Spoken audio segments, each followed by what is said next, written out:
everybody, welcome back to the channel. I am alive, mostly. I have been a little MIA the past couple of days, and that is because I quite literally felt I was dying on Saturday and Sunday. And between that and we're at our busy season at work with terminations, I am dead. I am dead. So I got on my favorite pair of PJs that are super warm because we already have snow. I got my Abuelita's freaking hot Coco that Danny turned me on to a couple years back, and my special mug that he got me because I'm kind of missing him because he's out on the road. And I'm just chilling. It's been a week, but it's been an interesting week, and I have like no video footage for it. I'm a horrible YouTuber, but I thought I would sit down and go over some stuff with you because there was a video topic that I was going to show y'all, and it totally went to hell. It went to hell in a handbasket, and I thought I'd talk about it a little bit because there are a lot of videos about how to breed your rabbits, but they never talk about what to do when it all goes wrong. So let's get into it, shall we? So if you watched my video about posing mini Rex, you've seen blue. And if you go back into, what we look for in our breeding program, I'm pretty sure the senior buck I used, if it was all brown, it was Coco.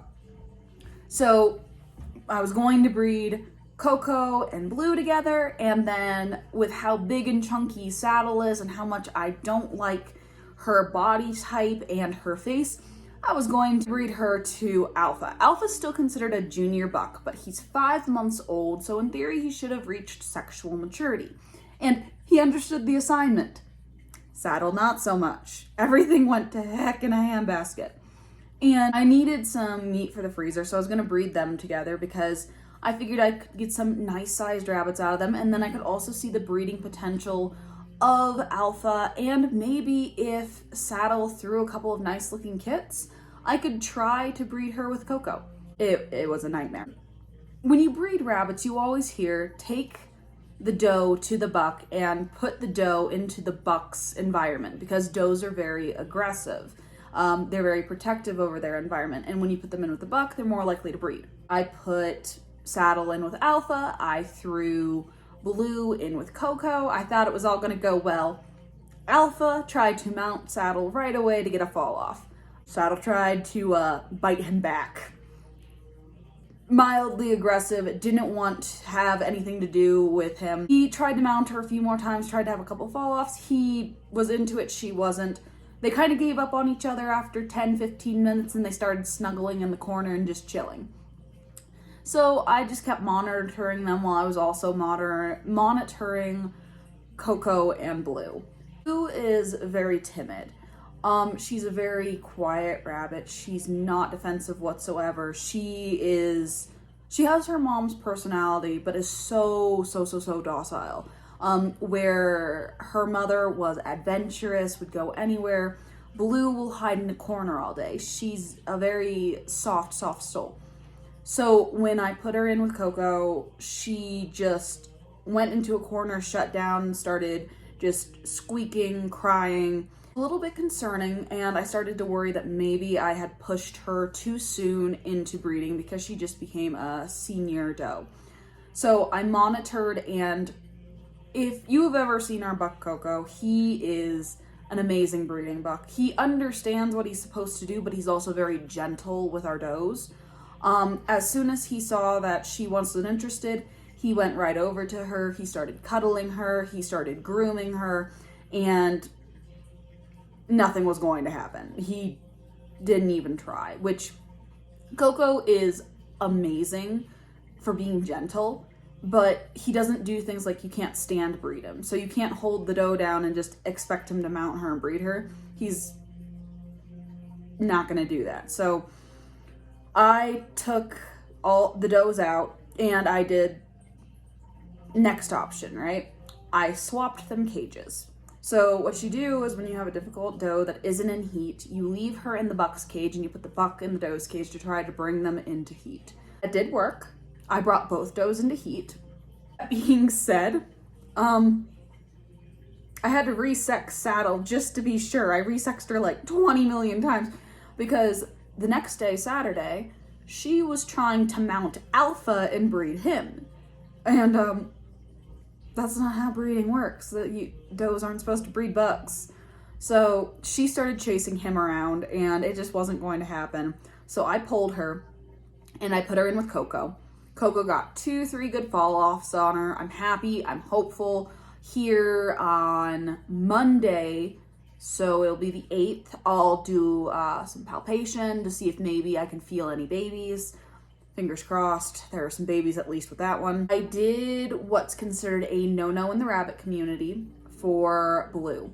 Instead of bringing Coco to her cage that she was in, I took Blue and put her back in her cage where Coco was. And that kind of calmed her down a bit because it's a place she knew and everything worked out.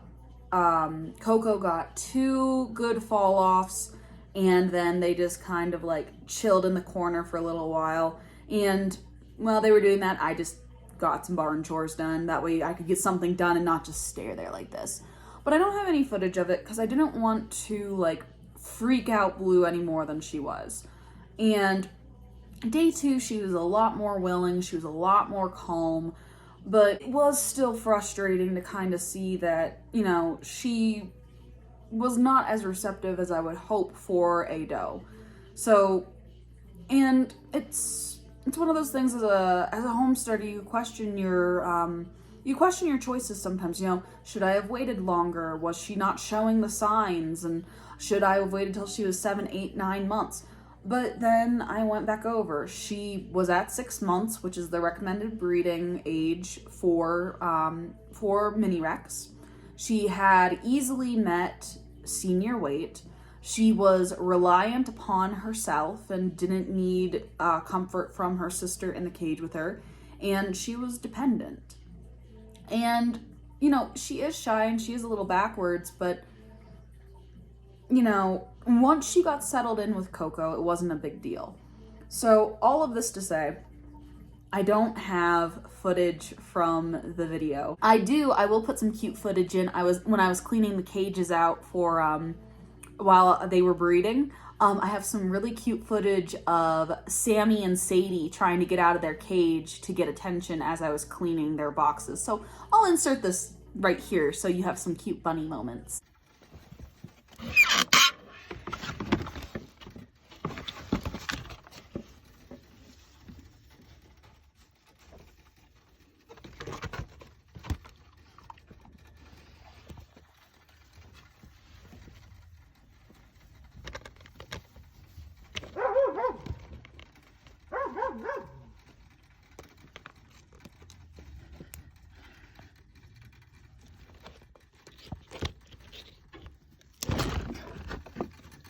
All right, so you're back.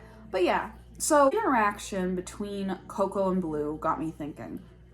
I really want to get a rabbit colony set up now because I feel like it would be less stressful on my rabbits, such as Blue and Saddle, who are, you know, they're senior rabbits, it's their first time breeding.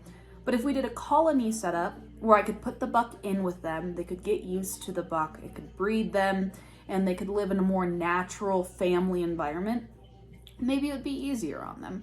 And while I was sick in the throes of whatever the heck I had Saturday and Sunday, I was binging on color genetics on rabbits. And because my biggest problem is right now is I'm at a loss because, and remember, when I talk about color, guys, everything else is perfect, right?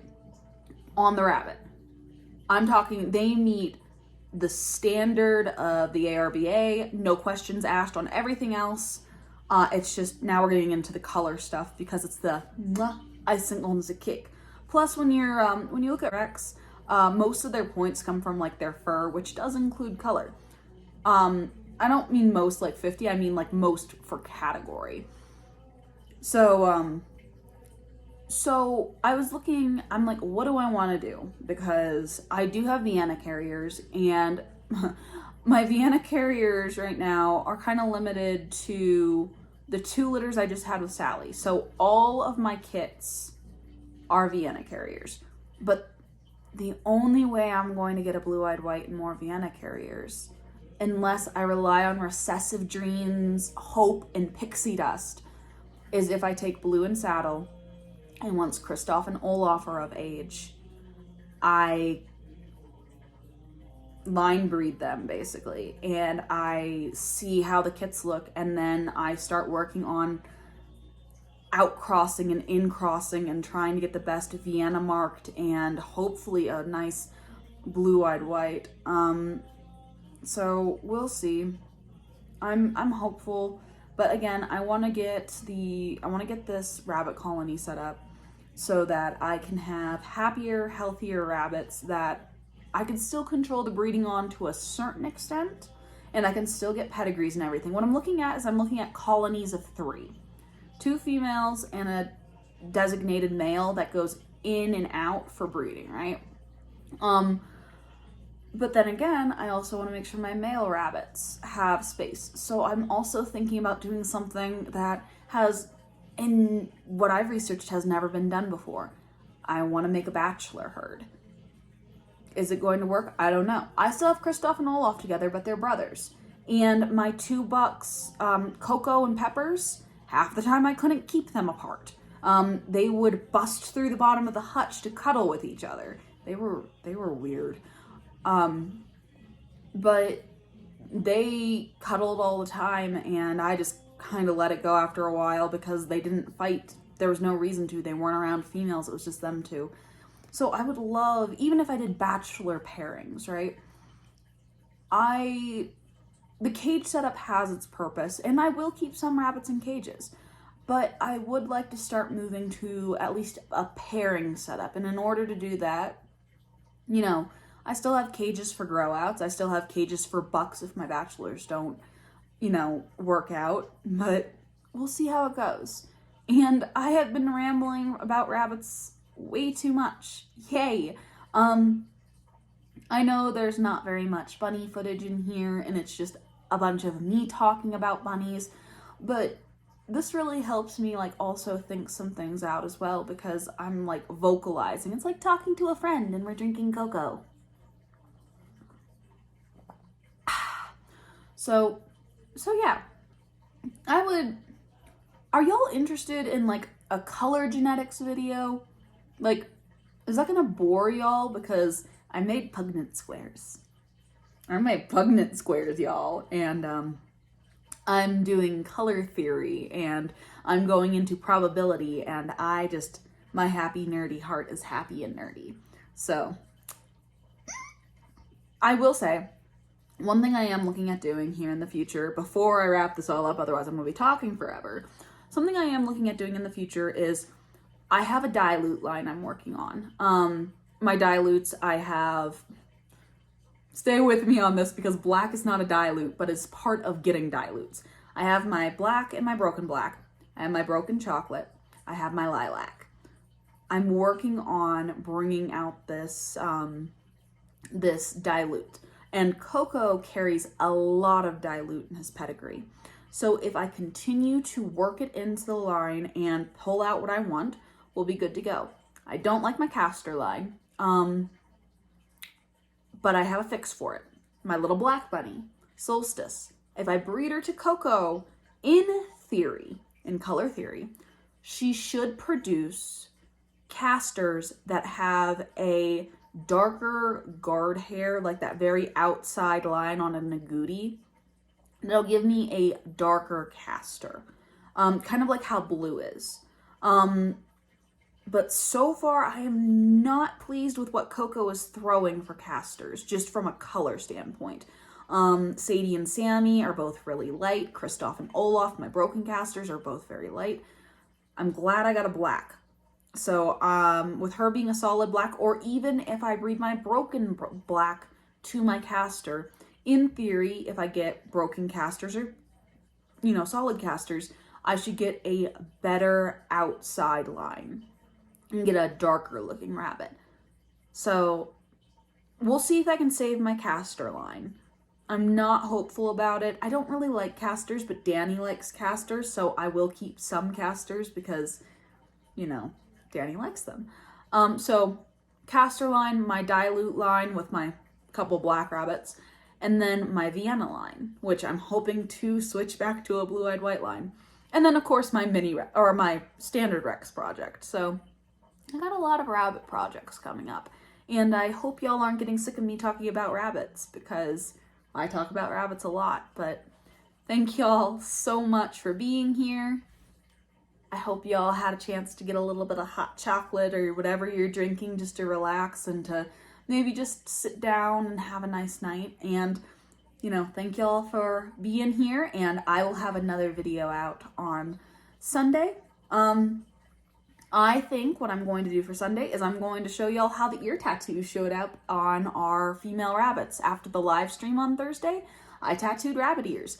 The lines are horrible. It's been a while since I've tattooed ears, but they're legible and they're good to go. So maybe on Sunday I'll show you that, and I'll show you my tattoo kits. So again, thank you, and y'all have a wonderful night. Bye.